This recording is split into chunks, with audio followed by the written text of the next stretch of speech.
The desert planet of Thyros 7 was known across 3 galactic sectors for 2 things: its merciless sandstorms and the impossibility of survival within them. The storms didn't just strip flesh from bone, they atomized matter itself, turning solid rock into dust within minutes. Every species in the known universe avoided Thyros 7 during storm season. Every species except one. Sareth stood at the edge of the canyon, her massive crystalline scales catching the dying light of the twin suns. She was a draken, one of the ancient reptilian species that had evolved on worlds so hostile that other civilizations considered them uninhabitable. Her kind had survived ice ages, meteor impacts, and the complete loss of their homeworld's atmosphere. They were legends among the Galactic Council, creatures of myth who refused to die, but even legends could feel fear. Her roar split the air, a sound that carried frequencies capable of shattering reinforced titanium. The human research team 3 kilometers away felt their equipment vibrate, their bones resonating with the primal fury of a mother's desperation.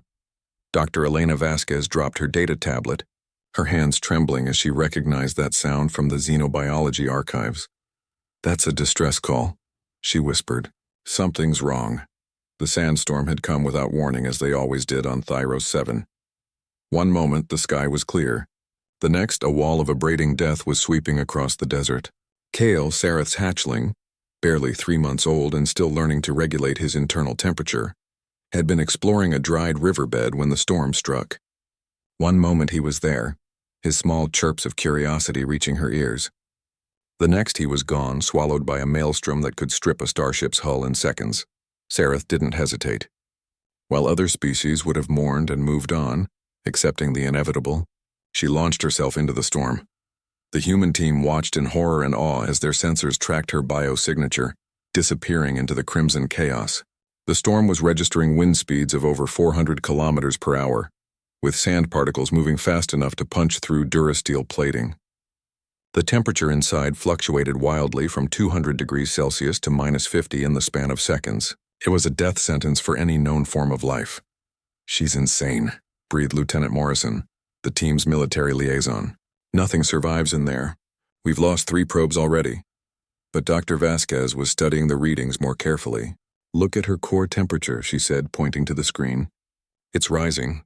She's generating her own heat, stabilizing her internal environment." Inside the storm, Sareth was doing something that defied every law of thermodynamics the human scientists thought they understood. Her body was a fusion reactor, her cells breaking down matter at the atomic level and converting it directly into energy. The sand that should have been destroying her was instead becoming fuel.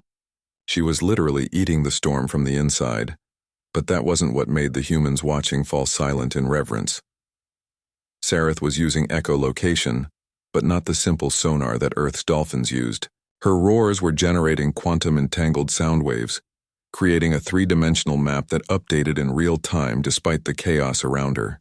Each frequency carried information: temperature gradients, pressure changes, the distinctive crystalline resonance of Draken scales. She was tracking every particle, every shift in the storm, building a probability matrix in her mind that would have required a starship's main computer to process. And she was following a trail invisible to any sensor humanity had ever built. The microscopic scales that Kale had shed, scattered across the desert, each one carrying a unique quantum signature that only a mother could recognize. 30 minutes into her search, 30 minutes that should have killed her 100 times over, Sareth found him.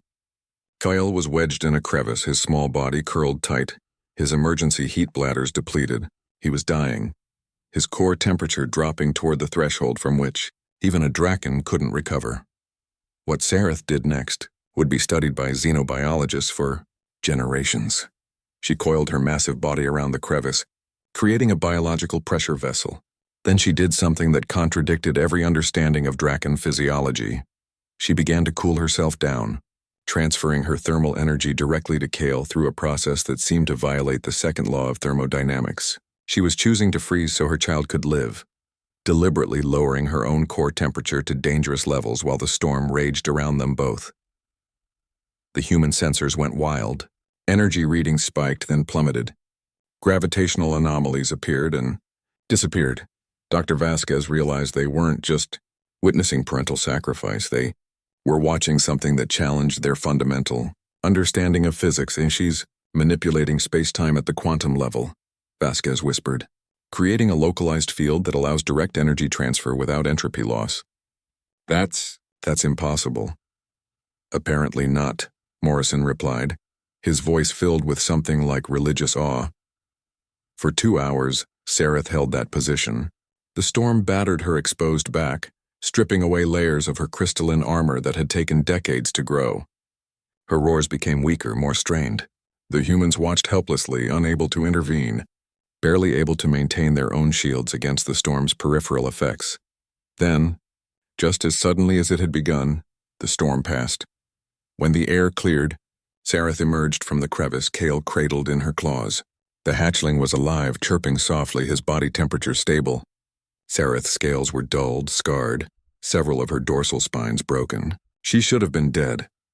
Instead, she turned her massive head toward the human research station and locked eyes with Dr. Vasquez through the observation window. In that moment, the scientist understood something profound. Humanity had conquered faster than light travel, had built cities that spanned solar systems, had thought themselves the pinnacle of technological achievement. But what they had just witnessed was a different kind of power, the evolutionary mastery of beings who had turned their own bodies into tools of survival so advanced that they might as well be magic. Sareth's eyes seemed to say, "You are young. You have much to learn." Then she spread her wings, tattered but still functional, and took flight, carrying Kale home. The human team remained silent for a long time. Finally, Lieutenant Morrison spoke, his voice subdued. "Command is going to want a full report on this." Dr. Vasquez nodded slowly, still staring at the spot where Sareth had disappeared. "What are we going to tell them? That we watched a mother rewrite the laws of physics through sheer determination? That we witnessed evolution so advanced it looks like divinity?" She paused, then smiled slightly. "Actually, that's exactly what we'll tell them. And we'll make sure everyone in the galaxy knows. If humans think we're impressive for conquering the stars, we should meet the species who conquered death itself, one child at a time." In the Draken nest that night, Sareth curled around Kale, her wounds already beginning to heal with the impossible regenerative power of her kind. She had done what any mother would do. Nothing more, nothing less, but across the galaxy, in the halls of the Galactic Council and the research stations of 100 worlds, humanity began to understand something crucial. They weren't alone in their refusal to accept the impossible. And perhaps, just perhaps, that made them worthy of standing alongside the true ancient powers of the universe. The age of humanity had begun not with conquest, but with humility and the recognition that humanity, was just the beginning of a much longer story.